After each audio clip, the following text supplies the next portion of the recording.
Dahil sa tiyaga at determinasyon na iahon ng veteran player na si Johnny Arcilla ang kanyang estado sa buhay sa tulong ng pagtitenis. Narito ang report ni Dex Agustini. Aminado ang Pinoy tennis player na si Johnny Arcilla na hindi naging madali ang daan niya patungo sa tagumpay na nararanasan niya ngayon. Samot-saring hamon at dagok man ang dumating, hindi siya nagpatinag dito.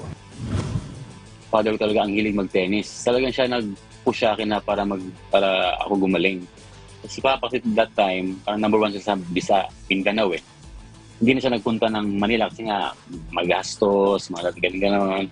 So yun, lahat bibinuhos niya sa akin. Lahat ng attention na para ako gumaling. Tapos ngayon, yun nga, nagpapasalamat ako sa Father talaga, siya yung talagang inspirasyon ko. Pero dahil sa dedikasyon, nagbunga ang lahat ng kanyang paghihirap nang makapagpunta siya ng mga bagay na hindi niya akalain makakamit niya noon. Sobrang down ako dati, ganun. Ang ginagawa ko, sariling training talaga. Ako, wala akong naging coach tulad dati. Papa ko lang.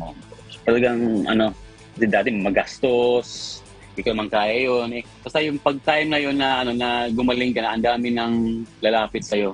Tsaga ka lang sa una kasi di ka pinapansin, ganun muna eh. Kailan papakita mo rin sa kanila na, uy, Johnny, gumagaling. Kunin ko to, ganun. Lahat ng gusto mo, may maibibigay na sa'yo. Ani Arcilla, isa sa naging inspirasyon niya sa kanyang karera ay ang kanyang ama. Parang gusto ko nang tumigil, gano'n. Hindi dapat yun. Kailan gagalingan mo pa. Gagalingan mo pa. Kasi ako, laking hirap. Kaya sanay rin ako sa yun talagang sa hirap din. Kaya sabi ko sa sarili ko na hindi pa nagtatapos yung ko nito. Talagang pagsisikapan ko, training ako, tapos yun, nag-school ako tapos training. At least yung na yan, naiwas ka rin sa yung mga masasamang bisyo eh. Pagkatapos ng lahat ng naranasan, nagbigay siya ng payo sa mga nais na haki ng mundo ng tennis. Yan ang goal ko, magkaroon ng sariling bahay, kotse. Yun lang yung goal. Hindi na ako magad pa ng mas malakas pa. Basta importante yung bahay talaga. Yun, nakapunta ako dahil yan sa PCA, mga tournament ko na nanalo ako. Yung iniipon ko, yun, nagkaroon ako ng bahay. Kaya saya naman ako sa ginagawa ko eh. Pero sa tagumpay ngayon ni Arcilla, meron pa nga ba siyang ibang inahangad? Ngayon, wala na. Parang nag-enjoy na ako. Hinahanap kasi ng katawan ko yung tennis eh.